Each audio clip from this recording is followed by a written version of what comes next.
rather to get away compared to engaging very hard and sustaining. Okay, but it looks like Moskov is going to be the final pick for Falcons Apbren in the first phase of the drafts as we start to enter the second. And technically, both of these teams hold a fair amount of flex, right? I mean, technically for TLPH earlier on, we did see that the Julian could be flexed. Will we be seeing that same approach once again?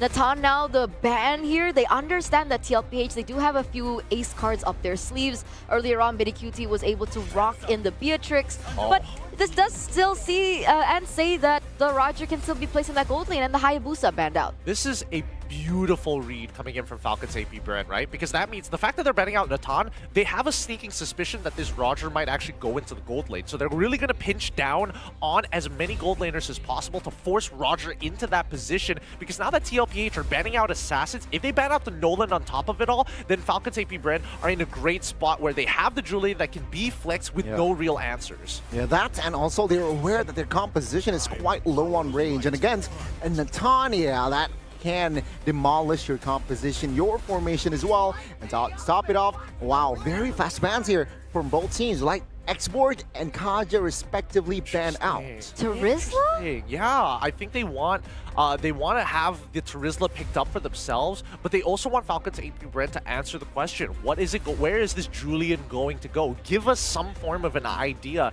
But Falcons Apbren, they can easily go for the Terizla on their side, but then TLPH can instantly respond with an X-Borg if they wanted to. Because remember, right? I mean, even if, let's say, Falcons Apbren pick up something like the Terizla, we've seen that the Jushin was so great at maneuvering around this Terizla. And technically, if the Terizla gets picked up, then that's Edith in the roam too. So it's not a fair share like something like a Tigreal that has a lot more lockdown. But they don't do it. They don't take the bait. They're going to pick up the Thamus instead. Team Liquid PH with the Export being banned out. Does Thamus win lane against the Terizla? It does at level 1, and it's under a couple of conditions, right? It really depends what the focus of the Terizla is supposed to be, whether it's wave clear, looking to rush level 2 as early as possible, or whether or not he's willing to give priority over to the Thamus at level 1 so that he minimizes the trade when he can get stronger at level 2. But at this point in time, I made a mistake earlier about calling out on the Export, which was banned out by the side of TLPH, which is why Falcons Apbren are more comfortable taking the Thamus in this sector. But TLPH need to consider a couple of things. Even if Arlet goes into that side of the map, yes! Now they have playmaking capabilities. They have a way to punish anybody who dives a little too hard with the help of that Ruby, and still, it doesn't give much information about the lane matchups to Falcons Apbren. Technically, very strong team fight from the side of Team Liquid, right? 4 out of the 5 heroes can crowd control you. And Falcon Apbren, they need to be aware of that. So I'm guessing this Julian will go to the jungle and they have to secure a strong mid laner here. I sniff a Lilia against a Ruby, against an Arlet, against an Alpha hero that can and want to engage you up close and personal. Lilia can be that solution. I think they need high ground, right? I think they need high ground because technically at this point, everyone from the side of Falcons Apbren, they're very in it to win it, go big or go home type of heroes, right? They need to go up close and personal against the Ruby. But it looks like they're going to be picking up the Fredrin once again. Julian in the mid lane. It's highly punishable by this composition that Team Liquid have brought to the table. I'm not 100% sure whether this Fredrin was actually the correct choice here. I guess they could... No, it's difficult to find any kind of setup for this Julian in the side lane, so putting him in the mid lane is going to opt to say, hey, we don't mind giving you that pressure, but at the same time, when we have this Edith, hopefully that's going to be the difference maker in terms of finding that priority. Well, ladies and gentlemen, this is the 10 hero that will enter the Land of Dawn for our potentially final game. Yeah, championship point once again for Falcons Apbren. With a very interesting draft that they have brought, they are willing to double down on this Fredrin as a utility jungler once again. It was able to work out before, but will it work out the second time? Only time will tell, as once again, ladies and gentlemen, we are going to go into the Land of Dawn for the next game in this best of 7 series. Is everybody ready? This is championship point. It's going to be TLPH on the blue side up against FCAP on the red. And if Falcons Apbren win this match, they win it all to be crowned the new champions here at the Snapdragon Pro Series. Good luck to both of our competitors. Yeah, may the best team win. Team Liquid PH and a Falcons Apbren now. A quick check on towards the... Wait, what? Oh, okay, Warcry for Roger. Wait, hold on. How did? Wait, no. Few as well as Owen don't have any EXP. Did Few end up missing a minion because of that leash? I can't say that for sure, but in the meantime, Sanji already at level 2 at this point of time, which we're seeing the first interaction on the top side. Samford doesn't mind trading heavily against Flap TZ, and again, this all depends on the position of his Molten Sights. See, there are I think both teams now, they want to show more aggression here in the early game. Puri Turtle as well. On the other side, Ogwin and Super Marco, they want to somehow trade against Benny. Oh, the Lycan Pass forcing the flicker out of there. Benny, if he had Purify, he probably would have moved backwards, and he doesn't mind actually absorbing the damage. But here we go. Kyle TZ. Wait, cut away! Kyle TZ getting chunked a little by Carl. That true damage is going to come in handy, but at the same time, Fredrin, very sustainable in the early game. Very good recovery there by Falcons Apbren. Turtle is up soon, so yeah, I think that's going to be their main focus. But Sanji and JP, I think their combination is going to be nasty in the mid. Yeah, and they're going to leave JP the entire mid-wave so that he can hit level 4 or get very close to level 4, while both Sanji, the Sansan duo, is going to be sitting up on top side to hit level 4 as soon as possible. Let's see here, the first turtle take, well, FCAP, no answer. Seems like they will concede the first neutral objective here. No clear compensation just yet, though. So, yeah, it will be just Team Liquid winning on rotation. Man, I need to know what happened in that early stage of the game, because both Ogwin as well as Few have not hit level 4. So at some point, they ended up losing a couple of minions, maybe to a trade, maybe to an interaction. It's tough to say, but Samford actually doing a very good job here on the top side of the map with that Brave Smite to make sure he's winning out a majority of these trades against Flap. Sanji here being invasive. No clear engagement. Well, there's a knockup, but it seems like no follow-up just yet. Yeah, Carl TZ is also in that fray. So, ooh, that's an I'm offended wasted.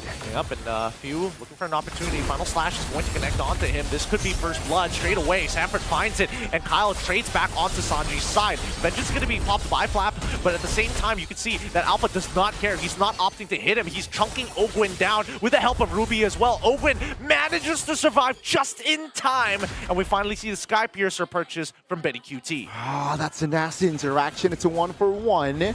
And it was Few for, yeah, both mid laners, right? Technically taken out. So that's an equal trade.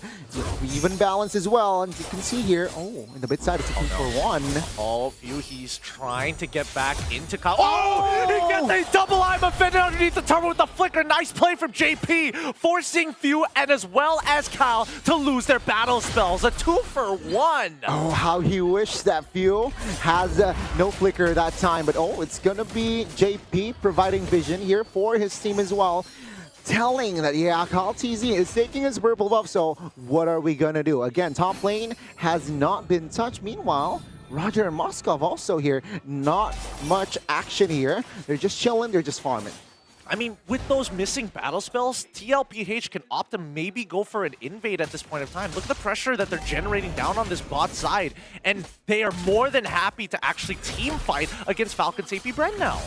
See here again, I think Falcons Apbren, they will concede on this turtle take. Even they will not re-engage. Oh, I may be wrong. Yep, and here we go. The I'm offended onto Ogwin once more, forcing him to flicker. The only one left who actually has it in this match. The rest are all currently on cooldown as Sanji giving a taste. Wait, hold on. Sanji getting chunked out, forced to use his ult to reposition himself. Again, Kyle, he's able to tank a lot of damage, but this 3v2 situation here, and Ogwin doesn't have his flicker. Forced to use the Primal Wrath to actually initiate, but here comes Super Marco as well. JP still being a nuisance. Samford finds the kill onto Ogwin's side as Flap now getting into the mix. Procs his Warcry and his Vengeance as well. Appraises Wrath dodge by Samford. An amazing play as Betty QT finds one, looking for a second. Sky Piercer procs one more time. Team Liquid finds the double for Benny, and that might be the snowball that they need. Super Marco, okay, looking for just to clear the wave. with that SOD. But yeah, Team Liquid, again, very healthy 2,500 gold lead already established. And now, what does it say? Structure will be their main priority, especially the bottom side. Yeah, I mean, hold on, the final slash pushes Ogwin away. Sanji doesn't have enough mana to actually double up on the stacks on Ogwin, so they can't reposition. That tier 1 down bot side has been sacrificed by Falcon's Apbren. Super Marco, I guess he was scared of trying to defend it. He could have gotten dove under turret because there was no information on the map. Yeah, now Falcon's Apbren, they're struggling. They're punching air, looking for compensation. Well, let's see here, perhaps on the third turtle later on, they might have a say and they might strike back. Team Liquid, though, very, very comfortable lead, I have to say. And of course, yeah, Benny with the 2 kills added to his name. Benny can snowball Windtalker and Skypiercer, so that's very aggressive already from Benny. Yeah, and Kyle finally with the Thunderbelt. JP does find Few, absorbs the entire damage of the enhanced size. Also losing his flicker while in the mid lane. Easy has to use his vengeance. Gonna get repositioned once more. Sanji tries to ult on top of him. And now Kyle trying to chase him down. He's eventually gonna run out of mana here, but Sanji is getting a lot of value. Repositioning. Oh no! The Spirit of Alpha does not connect on towards Kyle's side. Karl is currently 2 levels ahead of Kyle at this point in time, unless Ogwin has something to say. See, it seems like Team Liquid, though, have more control in the turtle spit. KyleTzy hovering around, ready to steal, but it's 5 men rotating. Yep, and the Amafend is already down. Earth Shadow connects onto 1. Energy Eruption. Wow. Alive. Benny QT procs the Skypiercer one more time. This snowball lead is going to extend, forcing the enhanced swords for Few to get the heck out of there. The Zhu Xin is really teaching him a bit of forcing medicine that he didn't want to taste. I mean, 2 minutes ago, it was just a 2K gold lead. They have doubled their lead in economy in this span of 2 minutes. And take a look at the structure as well. Mid-tier 1. Man, if your mid-tier 1 is down below minute number 9, that's not a good sign. It really isn't. And Sanji, he's not going to reposition anybody. He needs to recharge on his mana. And in the meantime, Benny QT clears and saves the top tier 1 and also completes his endless battle. Yeah, things might be worse here for Falcon's Apbren in the coming minutes. We are now entering the mid game, folks, and yeah, Team Liquid, they are just hammering Falcon's Apbren currently. So let's see here. Adjustments maybe, but they need more items for Super Marco. Yeah, Super Marco hasn't even completed his DHS yet. JP being very aggressive. The Unoffended does actually connect on towards Few, forcing him out with the enhanced sword. Sanford unfortunately does not connect with the final slash, and you can just see that once TLPH has the advantage, they will stop at nothing. Yeah, again, Team Liquid being very proactive around the map here. Even KyleTzy against KyleTzy earlier. It shows that, yeah, KyleTzy just respects KyleTzy a lot in that mid.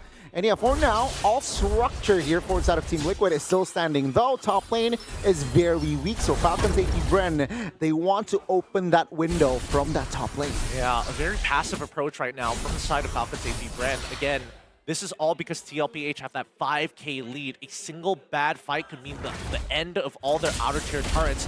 Now this purple buff getting contested as Karl extends his lead to 4 levels ahead of Kyle. Ooh, luckily Kyle is able to win the Retribution battle there, but that's totally fine because now they know he doesn't have Retri, they get a free Lord. Yeah, exactly, the bait out, right? Well, Few will escort this minion top lane, finding compensation as they concede yet another neutral objective. And with that being said, the completion of the Brute Force Breastplate, it's 3 items for the side of KyleTzy. He's got more than enough CDR to have like a, what, 15-second cooldown on that Spear of Alpha? Yeah, I think so, And just playing around the passive as well is the way to go for the Alpha here. Now, First Lord though. Falcon's Apbren, I'm sure they have enough resources to take him down here before touching the inhibitors. But if Team Liquid force a fight and finds an opening, that might not be the case. Yeah, it's only 10 minutes. Oh, wait, I forgot. Karl is actually level 15. It's even shorter. It's like 12 seconds at this point to use that Spear of Alpha. And you can see that Sanji just using the lantern, making sure that FCAP can't even protect their turret. He's so aggressive and actually pulls in FlapTzy despite the vengeance. He blows him up.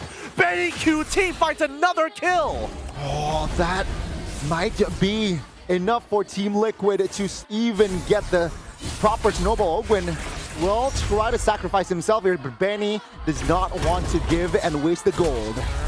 Yep, and Carl Teasy just walks by his side just in case he pops that Primal Wrath. And Ogwin, he already used it earlier. They had nothing. But at the very least, on the opposite side of the map, they're getting a little bit of pressure. Wait, Sanford? Does he actually stop it? Oh, he does! He stops Few from actually recalling, gets the final slash off of him. Few's in a lot of trouble because he's already used all of his abilities, and Sanford just beating him down to a pulp! Stop it, Sanford. Again, showing the dominance from that EXP lane. And Team Liquid, they have, again, a chance to take more resources from the jungles of Falcon's Apbren. Falcon's Apbren, they're behind a bunch of gold, right? Almost at a 10K mark, and of course, they will sacrifice the tier 2 top lane.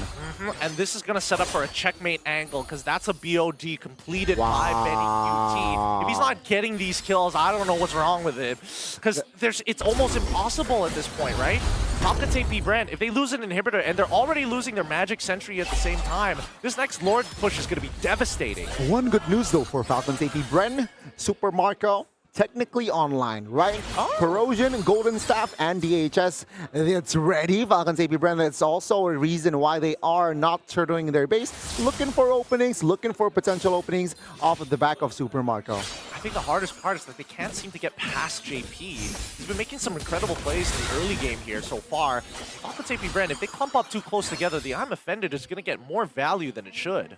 Well, let's see again. On the other side, though, quite contrast. Oh, purple buff invasion. Ooh, they're going to get it. JP finds the I'm Offended onto 2 targets. Oh, the final slashing guarantee as the Spear of Alpha confirms these kills. They find Kyle. Open, forced to use Primal Wrath. He gets melted down by Benny QT as Sanji takes out Super Marco. What a fast response by TLPH. They're going to end this all by themselves. Few, you're up next on the chopping block. You blink, you miss. 4v1.